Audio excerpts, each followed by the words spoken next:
Hi tech অ্যাসপেস private limited Basirhat বাদুড়িয়ায় business করছে। আমাদের সঙ্গে প্রায় 5,000-এর মতো ফার্মার আছে। যদি নীল চাষটাই যদি হতো তাহলে আজ 30 বছর বিজনেস হতো না। এবং একটা কি, আমরা অন্য কোম্পানির মতো আমরা জায়গা ছেড়ে যাই না এবং উঠে যাই না। আমরা আজ বসিরহাট, কাল ডিস্ট্রিক্ট, কাল কলকাতা, এরকমভাবে আমাদের বিজনেস হয় না। আমাদের 35 বছর এক জায়গায় আছে এবং সুনামের সঙ্গেই আছে। তো নেগেটিভ কথাবার্তার গুরুত্ব আমরা দেই না, আমরা পজিটিভ আছি। পশ্চিমবঙ্গ সহ ভারতের ব্রয়লারের বাজারে সিংহভাগ দখল করে আছে ব্যাকইয়ার্ড ফার্মাররা। প্রচলিত নাম পোলট্রি খামারি, কিন্তু খামারদের বাজার দখল করছেন কারা? ইন্ডিয়া পোলট্রি নিউজের আজকের এপিসোডে দর্শক বন্ধুদের স্বাগতম। বাংলার পোলট্রি জগতের হাল হাকিকাত জানতে চোখ রাখুন আমাদের চ্যানেলে। পোলট্রি শিল্পের বাজারের আয়তন প্রতিদিন ফুলে ফেঁপে উঠছে। কর্পোরেট স্বচ্ছন্দে বিচরণ করছে, সুসংহতভাবে নিয়ন্ত্রণ করছে খামারির কাজকর্ম। কিভাবে তাদের ব্যবসা পরিচালিত হচ্ছে? বসিরহাটের হাইটেক হ্যাচ ফ্রেশ প্রাইভেট লিমিটেডের ব্রাঞ্চ ম্যানেজার আজকে পোলট্রি নিউজের ক্যামেরার মুখোমুখি। পূর্ব ভারতে ব্রয়লারে কত শতাংশ ব্যবসা আপনাদের দখলে রয়েছে, আর আপনাদের প্রতিদ্বন্দ্বী আপনি কোন কোন কোম্পানিকে মনে করেন? পূর্ব ভারতে আমাদের নিয়ার অ্যাবাউট 30% বিজনেস আমাদের দখলে আছে। এই মুহূর্তে আমাদের প্রতিদ্বন্দ্বী কোম্পানি হচ্ছে সুগুনা, শালিমার এবং প্রিমিয়ামকে আমি মনে করছি আমাদের প্রতিদ্বন্দ্বী কোম্পানি। আপনার যে ওষুধের ব্যবহার হয় সেটা কে প্রেসক্রাইব করে? ডাক্তাররাই করেন। আমাদের এখানে যারা ওয়েল ট্রেন ডাক্তার এবং বিএস আছেন তারাই করেন। এটা কি মুরগি দেখিয়ে সেটা নির্ধারণ করা ট্রিটমেন্ট হয়, নাকি কোনো একটা পার্টিকুলার ট্রিটমেন্ট যেটা বেশি ধরাবাধা নিয়মেই চলে? একদম সাইন্টিফিক ওয়েতে ফার্মে গিয়ে মুরগির সেখানে পোস্টমর্টম করে ডায়াগনোসিস করার পরে তারপরে মেডিসিন প্রেসক্রিপশন করা হয়। চাষিদের লভ্যাংশ কিভাবে বাড়তে পারে এই ব্যাপারে আপনার কি মত?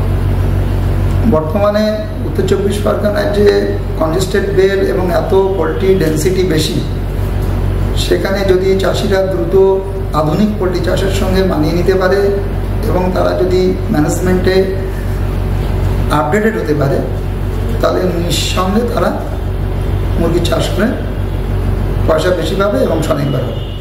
আপনাদের কোম্পানি হাইটেক কোম্পানি ইউএসপি কি, আর সেটা অন্য কোম্পানির তুলনায় ফার্মারদের কিভাবে বেশি সহযোগিতা করে? দেখুন, আমাদের কোম্পানির বা আমাদের যিনি ম্যানেজিং ডাইরেক্টর শ্রী রাধেশ্যাম রায়, তার কোম্পানির সৃষ্টির থেকেই আমাদের লক্ষ্য হচ্ছে প্রান্তিক ফার্মারের কাছে কিভাবে পয়সা বেশি পায়, কিভাবে তারা মুরগি চাষ করে স্বনির্ভর হতে পারে। এটাই হচ্ছে আমার কোম্পানির লক্ষ্য, আমার আপার লেভেল ম্যানেজমেন্টের লক্ষ্য।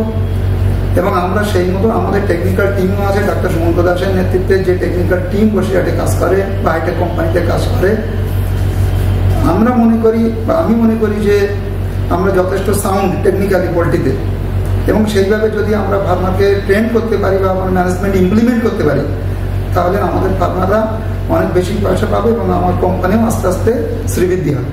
ভবিষ্যতে আপনাদের কোম্পানির কি ফিউচার প্ল্যানিং রয়েছে? ব্যবসা সম্প্রসারণের জন্য আপনারা কি কি করবেন? বর্তমান যে সিচুয়েশন লাইফ স্টক বিজনেসে বা কমার্শিয়াল ব্রয়লারে চলছে, আমাদের যেটা বসিরহাট বাদুড়িয়ায় আমরা যেভাবে বিজনেস করি, আমাদের এখানে কনজেস্টেড বেড, মুরগির পোলট্রি ফার্মের পপুলেশন এবং ডেন্সিটি অনেক বেশি। সেক্ষেত্রে এখানে ভাইরাস ব্যাকটেরিয়া রোগের প্রাদুর্ভাব দিনকে দিন বৃদ্ধি পাচ্ছে। তো একটা নতুন সিস্টেম আপনাদেরও নলেজে আছে যে সারা ভারতবর্ষে আস্তে আস্তে ইসি শেডের দিকে এগিয়ে যাচ্ছে। এনভায়রনমেন্ট কন্ট্রোল যে মুরগির বিজনেস হচ্ছে সেই ব্যবসার দিকে এগিয়ে যাচ্ছে। আমার কোম্পানির হাই অথরিটি, আমার ম্যানেজিং ডাইরেক্টর এবং আমাদের যে টেকনিক্যাল টিম টোটাল হাইটেকের, আমরাও অত্যন্ত গুরুত্ব সহকারে চিন্তা ভাবনা করছি কিভাবে ফার্মারকে কৃষিতে কনভার্ট করা যায় বা কিভাবে ইমপ্লিমেন্ট করা যায়। কারণ এটা অনেকটা সহজলভ্য ব্যাপার না, এটা একটা কস্টলি ব্যাপার। আমাদের এখানে যারা চাষি তারা সাধারণত মধ্যবিত্ত এবং নিম্ন মধ্যবিত্ত। কৃষি সেটা করতে গেলে অনেকটা ব্যয়বহুল, এবং সেটা কিভাবে কি ইমপ্লিমেন্ট করা যায়, প্ল্যানিং করা যায়, আমরা সেটা চিন্তা ভাবনা করছি। আমরা পড়াশোনা করছি, আমরা চেষ্টা করছি ইসি সম্বন্ধে জানা, এবং আমার কোম্পানিও চিন্তা ভাবনা করছে কিভাবে ইসি সেটা ইমপ্লিমেন্ট করা যায়। উত্তর 24 পরগনার চুক্তিবদ্ধ চাষের 20 থেকে 25% এনাদেরই দখলে। অকপটে দেখালেন আগামী দিনের পথ নির্দেশিকা। আদি অকৃত্রিম বাঙালির প্রতিষ্ঠান hitech hatch fresh private limited 1997 সালে প্রতিষ্ঠিত হয়। পোলট্রি ফিডস থেকে ফার্মাসিউটিক্যালস, চিক্স থেকে ইন্টিগ্রেটেড ফার্মিং, পোলট্রি শিল্পের সমস্ত শাখাতেই হাইটেক হ্যাচ ফ্রেশ প্রাইভেট লিমিটেডের পরিধি বিস্তৃত হয়েছে।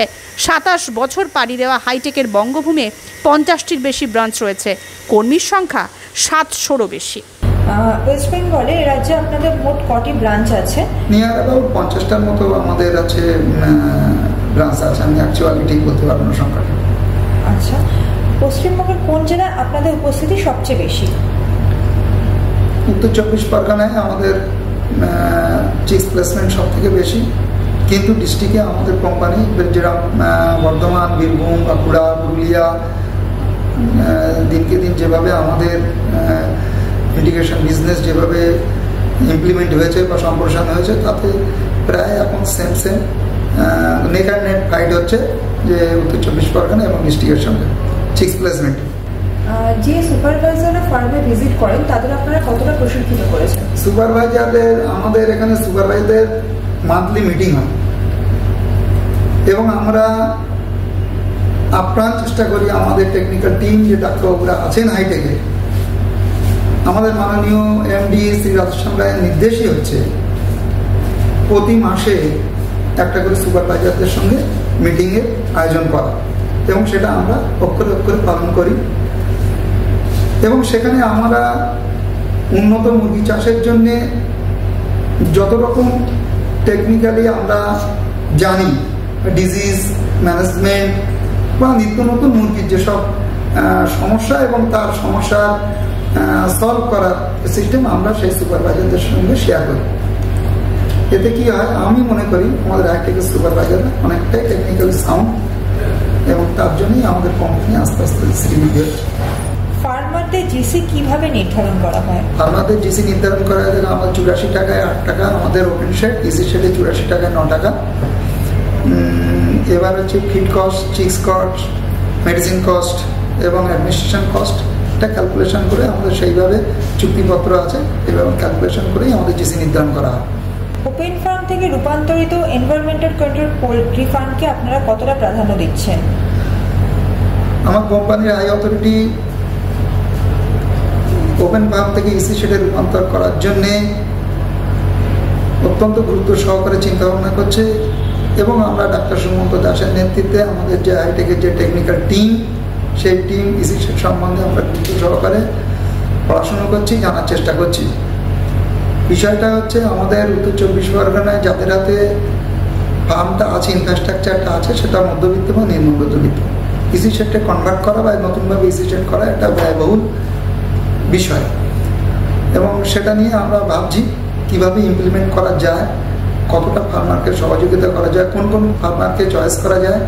ইসি শেড ইমপ্লিমেন্ট করতে গেলেও কিছু সমস্যা আছে, যেগুলো হচ্ছে ফ্যানের সাইড কোনটা, কুলিং প্যাড কোন দিকে লাগাবো, কারণ এটা একটা অ্যামোনিয়া গ্যাস বেরিয়ে যাওয়ার ব্যাপার আছে ফার্ম থেকে, তার একটা স্পেস প্রয়োজন হয়। যেহেতু আমাদের এখানে পোলট্রি ডেন্সিটি বেশি এবং ছোটো ছোটো জমির ওপরে বিজনেস করে ফার্মাররা, সেহেতু আমরা ভাবনা চিন্তা করছি, সার্ভে করছি কিভাবে আগামী দিনে ভাইরাস ব্যাকটেরিয়ার সঙ্গে লড়াই করে বেঁচে থাকা যায় এবং ইসিতে রূপান্তরিত করা যায়। আমাদের লাস্ট কোশ্চেন, যেটা ব্যাকইয়ার্ড ফার্মারদের একটা বড় অংশ চুক্তি চাষে ক্ষুব্ধ, তারা অনেক সময় নাকি নীল চাষও বলতে চাইছেন, এটার কারণ আপনার কি মনে হয়?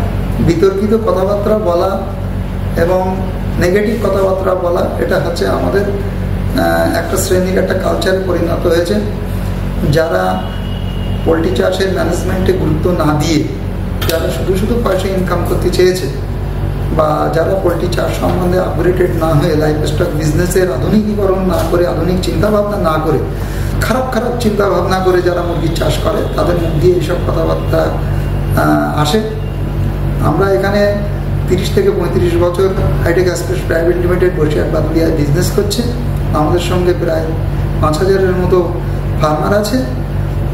যদি নীল চাষটাই যদি হতো, তাহলে আজ 30 বছর বিজনেস হতো না, এবং একটা কি আমরা অন্য কোম্পানির মতো আমরা জায়গা ছেড়ে যাই না এবং উঠে যাই না।